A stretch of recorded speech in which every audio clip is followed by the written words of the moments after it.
Jay Bills for Media Spotlight UK, and I'm here with a tall, beautiful woman in the name of Barbie. Barbie, how are you, first of all? Like, how, taken away from the press conference, like, how do you feel now at this point? I feel excited.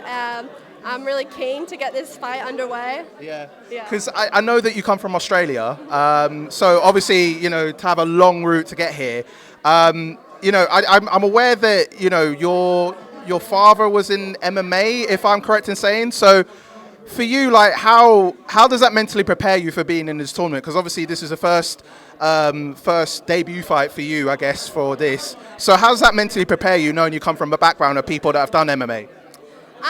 I think and as corny as it sounds, it's almost like it's in my blood because I picked it up so naturally almost and so fast that I've been able to really adapt. So thanks, Dad. But yeah, my brother, he does Muay Thai. He's been in mixed martial arts for over 10 plus years. My dad for over 30. Wow. They know about this kind of world. And so when I was like, hey, I want to do this, they're like, yeah, hell yeah. And every minute of my day was just boxing, watch this, look at this. Hey, did you know this trick? Did you know this? Did you just nonstop? I just became inundated with just this constant feed of boxing. I couldn't even escape. And so you definitely stand out. Obviously, the first goth girl in influencer boxing.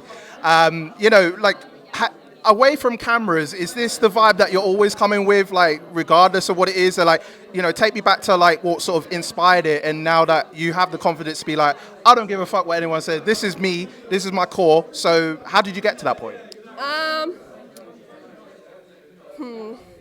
I was really shy, and I was really I kind of isolated when I was really young.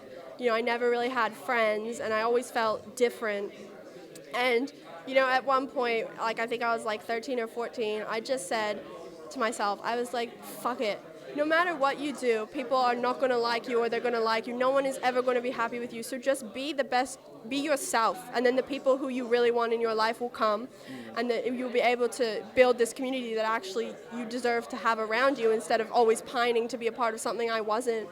And, music, and, that's a really big part of the subculture that the kind of makeup I'm in comes from, which is the black metal scene, which is corpse paint. I don't know if you know that. So that's where this kind of comes from. You can Google it. You'll be like, oh my God, here's a bunch of dudes who look with her makeup. I'm actually now intrigued to actually look into it and see for myself. So, obviously, announce for your opponent, when you got on stage, what was going through your mind? Obviously, Whitney Johns, being the person that you're facing. We know that she's had a background in fitness. You seem very, very confident. You laid out all the smoke. You even said a lot of the smoke yesterday, in the presser. So when you look at Whitney Johns, what do you see in her in terms of when you step in the ring? I see someone who is underprepared, and that is not me criticizing her or making assumptions. That's me using her own words. It's just a simple fact. I would not have even ran my mouth if she hadn't have said in that interview, if I get Elle, I'm gonna train harder. Come on, man. You gotta train a bit better than that. Yeah. What do you mean? That is not, I don't think that's the toughest girl. I think there's, girls who are going to be equally as tough. That's ridiculous that you would even think like that. So that's why I kind of went in, as I was I try and be humble and respectful, but she said it herself. She's not prepared. So, obviously, eight women in this tournament. Obviously, your first opponent is Whitney Johns. Should it be that you win, and you're very confident you will win based on what's happened at the press conference, who would you want to face going on forward? I know you said that it doesn't matter who, but is there anyone in mind that you would want to face down the line? I want to fight Elle Brooke to get it over with, because everyone comes up here and asks me a million questions, and I'm like, I don't even know. Okay, she's good. She's the favorite, I'm guessing, but there's 6 other girls who worked super hard. Give them their screen time. Not directly. No, I get what you're saying, but of course, obviously with Elle, she's had 2 pro fights already, and obviously, this is a great platform for you women to really come up in the ranks, and obviously this is a great concept for a tournament. So I mean, not to look past any other of the women that are on the stage, with Elle, like, you know, have you seen her fights before? And, you know, how do you think you'll prepare if Elle is to be your opponent down the line? Yeah, I think just obviously keeping the distance, you know, she did fight a taller opponent, and she landed a lot of shots. That opponent didn't go down. So, you know, it can come down to the size thing. Like, I mean, she, you know, with all love to Faith, I mean, she did get bloodied up. She, you know, she was throwing hands. They were both throwing hands, and obviously, you know, it got announced as being, you know, TKO and stuff. So, obviously, you know, there will be improvements along the way. So, what are you expecting now? Like, even with all the women in the tournament. I'm still expecting progress. I think perhaps if she's able to keep herself from getting overconfident, then that's where, you know, that's where we might see some like real change. But you know, you watch that. I watched the fight, you know, today because I knew I was gonna get harassed with a sea of Elle Brooke questions. Of course. You know, watch it slow.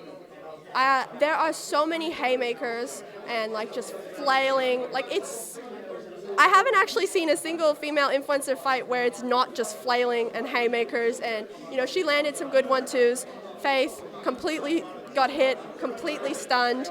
Haymaker, haymaker. Faith threw like 3 straight shots, and the rest are just these overhands.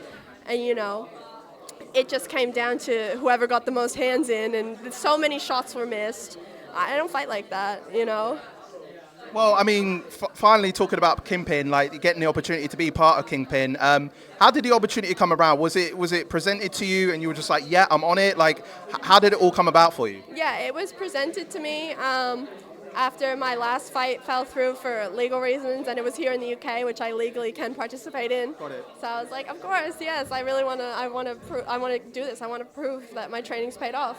Because I know that you were supposed to face Fangs a couple of months ago in Misfits, and obviously that got cancelled and stuff. So obviously this is your true debut. Because I know a few fighters that were supposed to have fights, like Tom Zanetti. He was supposed to have 2 fights from before and then got cancelled, and obviously he's had his fight with Slim.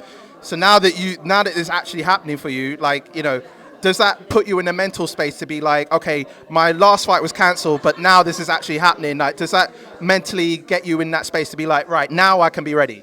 Yeah, I think like all it was like, as disappointing as it is, and as much as you want to give up after having something so like you know, like I haven't really talked about it, but like it was awful when I found out I couldn't fight. I was so upset.